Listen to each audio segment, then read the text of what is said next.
استغفار کی فضیلت آپ صلی اللہ علیہ وسلم نے فرمایا، بعض اوقات میرے دل پر بھی پردہ سا آ جاتا ہے اور میں دن میں 100 مرتبہ استغفار کرتا ہوں۔ استغفر اللہ و اتوب الیہ، میں اللہ سے بخشش مانگتا ہوں اور اسی طرف توبہ کرتا ہوں۔ حضرت عبداللہ ابن عباس رضی اللہ تعالیٰ عنہما سے روایت ہے کہ نبی کریم صلی اللہ علیہ وسلم نے فرمایا،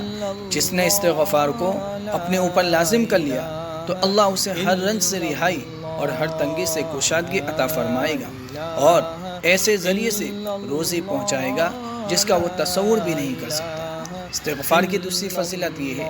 کہ حضرت عبداللہ ابن عباس رضی اللہ تعالیٰ عنہ سے روایت ہے کہ حضور صلی اللہ علیہ وسلم کا فرمان دل نشی ہے کہ جس نے استغفار کو اپنے اوپر لازم کر لیا، اللہ پاک اس کی ہر پریشانی دور فرمائے گا اور ہر تنگی سے اسے راحت عطا فرمائے گا اور اسے ایسی جگہ سے رزق عطا فرمائے گا جہاں سے اسے گمان بھی نہ ہوگا۔ آپ صلی اللہ علیہ وسلم نے فرمایا، جو شخص یہ کلمات کہے تو اللہ تعالیٰ اسے بخش دیتا ہے، خواہ لڑائی سے بھاگا۔ وہ کلمات یہ ہے: استغفر اللہ الذی لا الہ الا هو الحی القیوم واتوب الیہ، میں اللہ سے معافی مانگتا ہوں، وہ اللہ جس کے سوا کوئی معبود نہیں، زندہ ہے، کائنات کا نگران ہے، اور میں اسی کے حضور توبہ کرتا ہوں۔ اللہ تعالی ہم سب کو زیادہ سے زیادہ استغفار کی توفیق عطا فرمائے۔